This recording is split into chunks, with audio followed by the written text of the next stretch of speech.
Hey everybody, Questwise back here again today, and I want to talk about some inspirational reading I've been doing lately.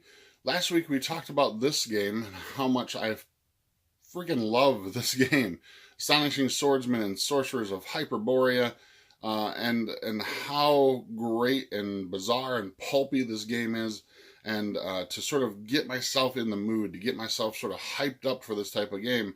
I want to talk about some of the stuff I've been reading lately that's been really sort of feeding that sort of pulpy Appendix N kind of feel. Now, that game also provides a list of games that the author recommends, and many of these books are on that list, and I just wanted to share some of them that I've been kind of poring over, reading parts of, and reading stories of, to sort of get me in that mindset for that type of a game and try to provide my players with a really kick-ass experience when it comes to that style of sort of OSR kind of game.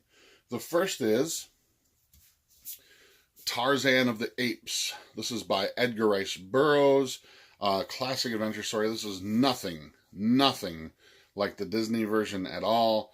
This story is dark and brutal and violent. Very, very well told, and highly recommend this kind of thing. Fits a very pulpy feel. Edgar Rice Burroughs is also the gentleman who wrote the Princess of Mars, the John Carter stories as well too. So if you like that sort of type of pulpy adventure story, this is the guy to go to. So Tarzan and the Apes would be the first one that I'm been poring over.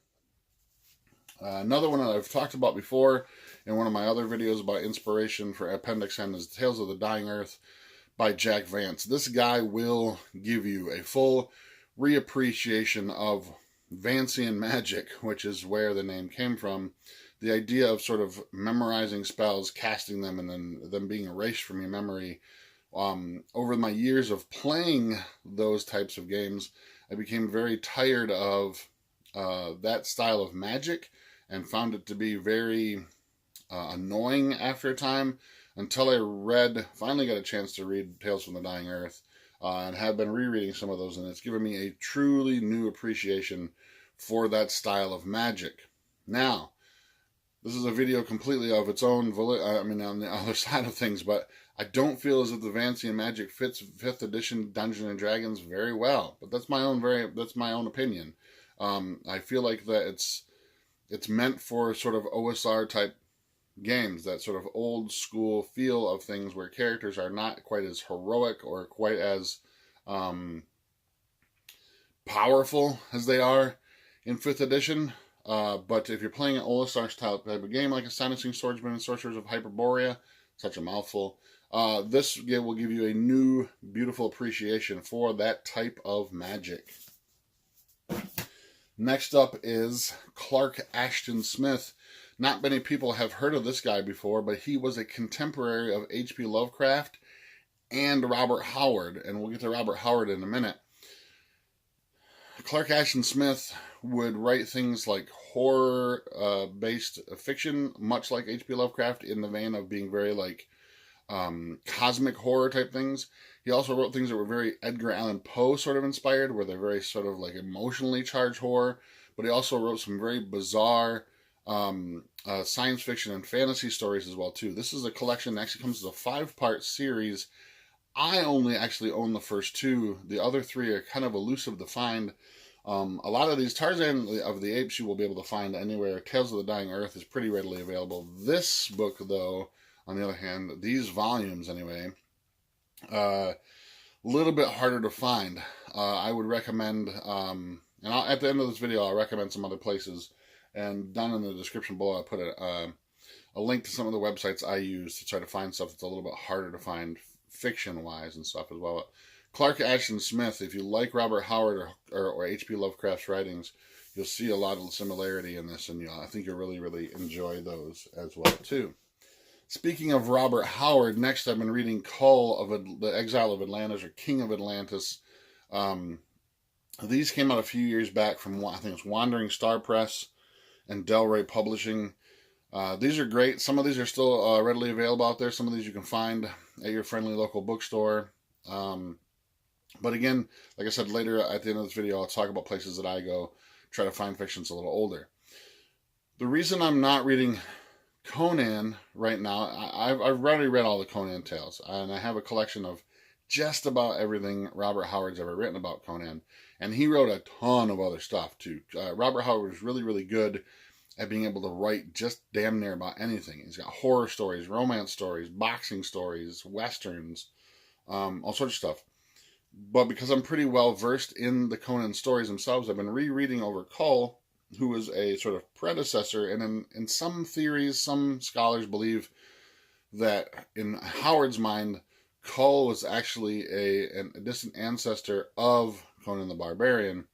But I've been rereading some of these stories, which fits very well into that sort of Hyperborea type theme, with the idea of Atlantis and the downfall of that civilization and such as well too.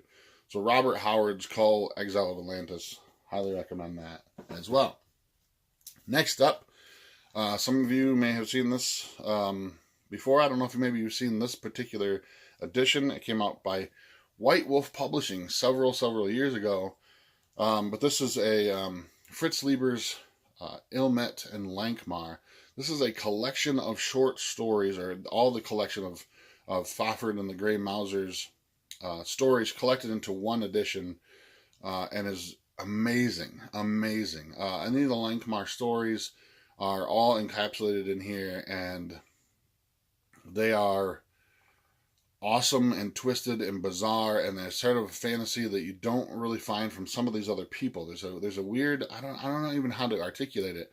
There's a sort of strange new way of discussing fantasy or exhibiting fantasy that Fritz Lieber was very, very good at, that comes through very clearly in these stories. It's kind of very unique compared to some of the other authors we talked about today. I don't know if you can find this collection anymore, this specific one. Again, like I said, I'll pass along that website, but you should be able to find maybe some of the individual stories either online or through a friendly local bookstore stuff as well too. So Fritz Lieber's Ilmet and Lankmar. And finally, there's a lot of part of the Appendix N books, and by Appendix N, if you don't know what I'm talking about, referring to that part there, in the Dungeon Master's Guide of the first edition D&D, Gary Gygax had put a list of all of the books that had inspired him to create Dungeons and Dragons. He and Dave Arneson to create Dungeons and Dragons. And it's a very beautiful list. It was a list that was very tied to their time period, and so a lot of those stories are very hard to find now. Some even more so than others. But I found this. This is actually a print-on-demand book, I believe, by Castilia House. It's called Appendix N by Jeffro Johnson. Yeah, Jeffro Johnson. And this is a bunch of essays written about the different books from Appendix N. And the author went through and read the Appendix N stories and found them and wrote essays about them, discussing his thoughts on each one of the stories, for good or bad kind of thing, and how they were sort of drawn by Gygax and Arneson, and how they sort of influenced the game as we know it today.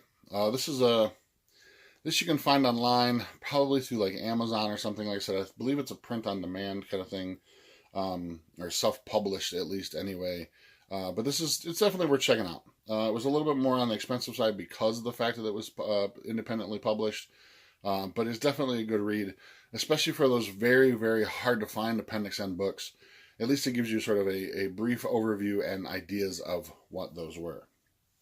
So, earlier in the video, I talked about a place that you can find certain books that are hard to find. As a bookseller, I have access to a lot of stuff, but a lot of times this stuff will just go out of print, and it's very, very difficult to track down.